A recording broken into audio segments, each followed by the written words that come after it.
So guys, मैं आज lecture 4 यानी कि विक लाइन कॉन्सेप्ट के बारे में बात करूंगा।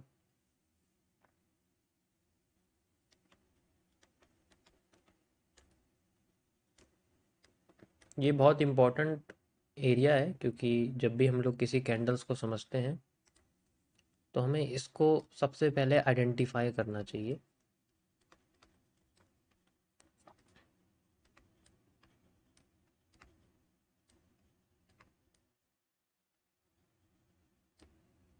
देखो, जो आपकी विक होती है ना कैंडल की, मतलब जो लाइंस होती है, मैं अभी शेडो के बारे में बात नहीं कर रहा हूँ।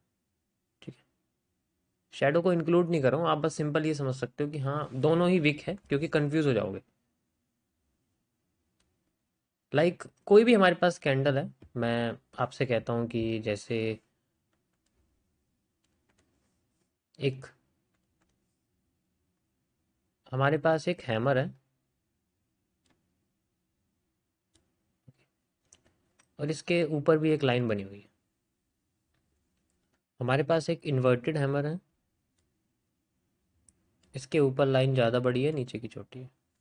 और एक हमारे पास स्पिनिंग टॉप है, जिसके पास ऊपर और नीचे दोनों तरफ लाइन बनी हुई है। तो इनमें सबसे इम्पोर्टेंट क्या है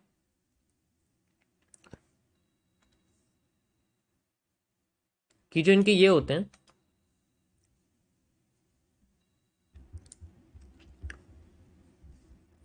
और जो नीचे वाली लाइन होती है, इन दोनों में थोड़ा फ़र्क होता है।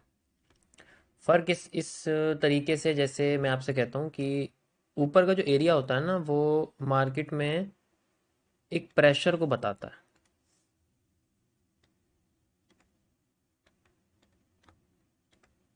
एक प्रेशर होता है, मतलब ये नीचे भी होता है, ऐसा नहीं है, दोनों साइड ही प्रेशर होता है। तो ऊपर की लाइन जो होती है ना, वो इंडिकेट करती है एक ऊपर से आने वाला प्रेशर और एक नीचे से आने वाला प्रेशर, जो नीचे की लाइन बताती है। तो जब हम ऊपर के आने वाले प्रेशर की बात करते हैं तो हम इसे बियरिश प्रेशर कहते हैं,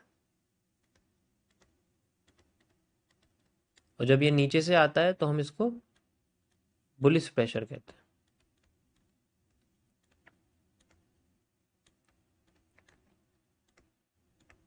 ऐसा नहीं है कि ये सिर्फ आपके ग्रीन कैंडल में होता है, ये सबके साथ होता है। बस इनका जो अमाउंट है वो ज़्यादा या बड़ा होता है, तो उससे फ़र्क पड़ता है।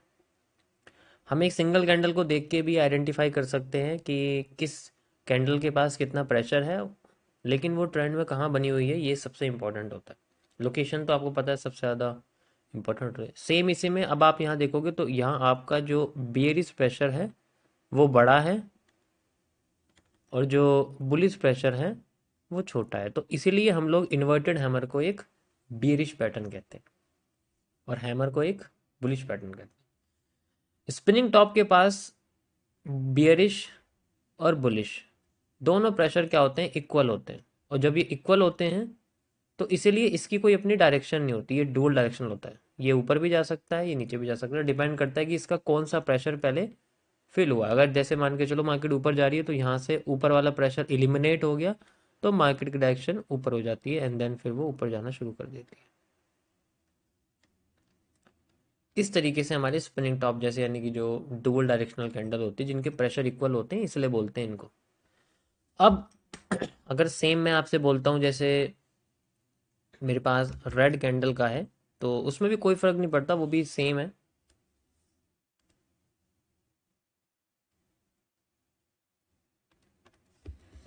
ओके, जैसे आपके पास में एक हैंगिंग मैन बना हुआ है या एक शूटिंग स्टार बना हुआ है, लाइक दिस। तो इनके पास, इनके नीचे बुलिश प्रेशर है और इसके ऊपर बेरिश प्रेशर है। इसलिए हैंगिंग मैन जब बॉटम पे होता है तो हम इसको ज़्यादातर बुलिश पैटर्न बोलते हैं, और ये जब मारूबोजो के साथ आ जाता है तो हम इसको बुलिश एनगल्फिंग कहते हैं। तो इसलिए इसके पास बुलिश प्रेशर ज़्यादा होता है, क्योंकि ये हैमर जैसा ही दिखता है, इसकी वर्किंग भी हैमर जैसी ही होती है। और ये मार्केट को गिराने का भी काम करता है अगर ये ऊपर होता है, टॉप पे होता है। टॉप पे अगर होता है तो ये ज़्यादातर अपने प्रेशर को इलिमिनेट कर देता है, ठीक है। वरना ज़्यादातर कंडीशन में क्या है कि बुलिश प्रेशर इसके पास भी होता है। अब कुछ चीज़ें और होती हैं कि हमें आइडेंटिफाई करना पड़ेगा कि सिर्फ इस एक कैंडल के भरोसे हम नहीं चल सकते। तो कुछ मल्टीपल ट्रेंड्स का हम इस्तेमाल करते हैं और ज़्यादा ट्रेंड को आइडेंटिफाई करने के लिए, समझने के लिए। ठीक है। जिनमें हम लोग कैंडल वॉल्यूम और प्रेशर्स के बारे में पता करते हैं।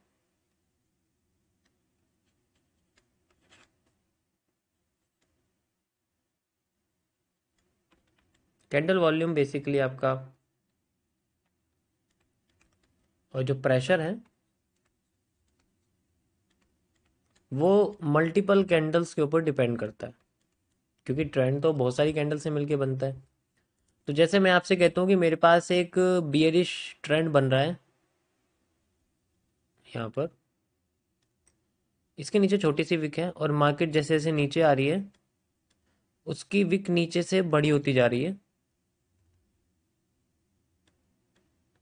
और बड़ी होती जा रही है, और फिर बाद में वो और बड़ी हो जाती है, उसकी बॉडी छोटी हो जाती है। ठीक है। बड़ी हो गई फिर और छोटी होगी। तो ऐसे में क्या हो रहा है, ऐसे में मार्केट में जो नीचे से आप प्रेशर देख रहे हो, जो प्रेशर है आपके पास, ये प्रेशर बढ़ता जा रहा है, प्रेशर बढ़ता जा रहा है, प्रेशर बढ़ता जा रहा है।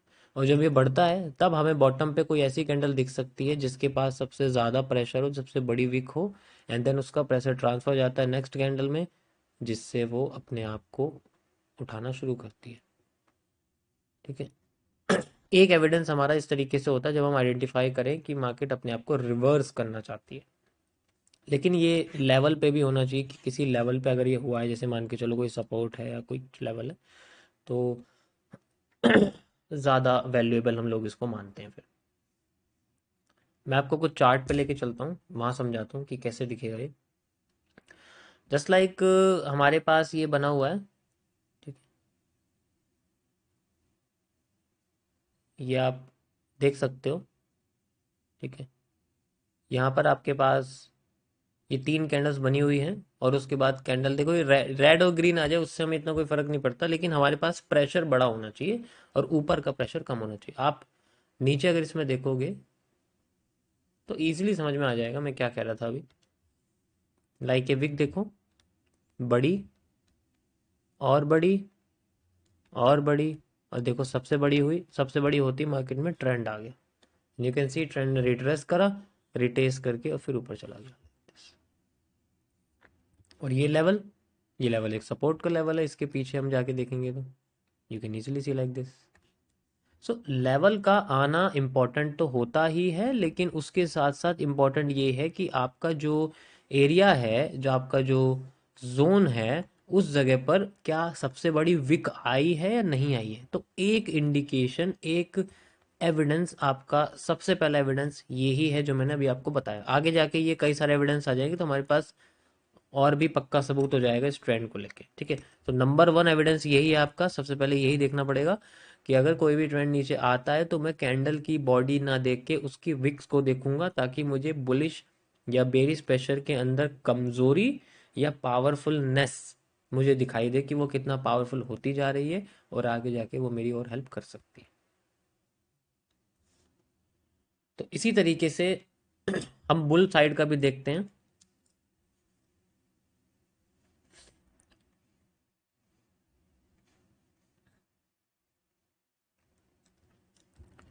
बुल साइड का ऐसे,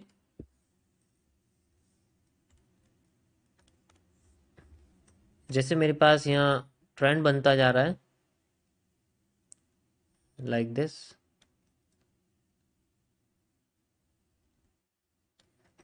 फिर ऊपर से और बड़ा होता जा रहा है,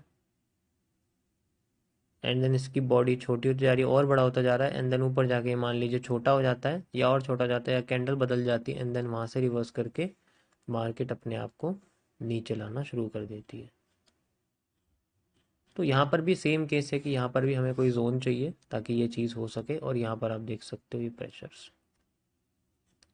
चार्ट पे दिखाता हूँ आपको। ये देखो आपके सामने लाइव यहाँ पर बना हुआ है, एंड बड़ा, छोटा, बड़ा और बड़ा, जोन आया। ठीक है। छोटा सा जोन है तो छोटा सा रिवर्सल यहाँ बना हुआ है। ट्रेंड अभी कंटिन्यू है क्योंकि ये देखो बड़ा नहीं है, ये बेसिकली आप देखोगे, एंड देन उसके बाद देखो और बड़ा, कैंडल का कलर चेंज हो गया, and then market tries to down trend. और ये आपका मेजर जोन है, आप देख सकते हो ये मेजर जोन है, क्योंकि अगर हम बड़े मूव्स के लिए जाएंगे ना तो हमें बड़ा बड़ा जोन चाहिए होता है। बस ये इंडिकेशन है, ऐसा नहीं है कि सेम पॉइंट से मार्केट रिवर्स करने की कोशिश करेगी, आपको एक जोन आइडेंटिफाई हो जाएगा। यू नो हाँ, मुझे एक एरिया मिल गया, एक बायस मिल गया, एक आइडेंटिफिकेशन मिल गई कि हाँ यहाँ से सेल में तो जानी है। अब वो कब जानी है उसके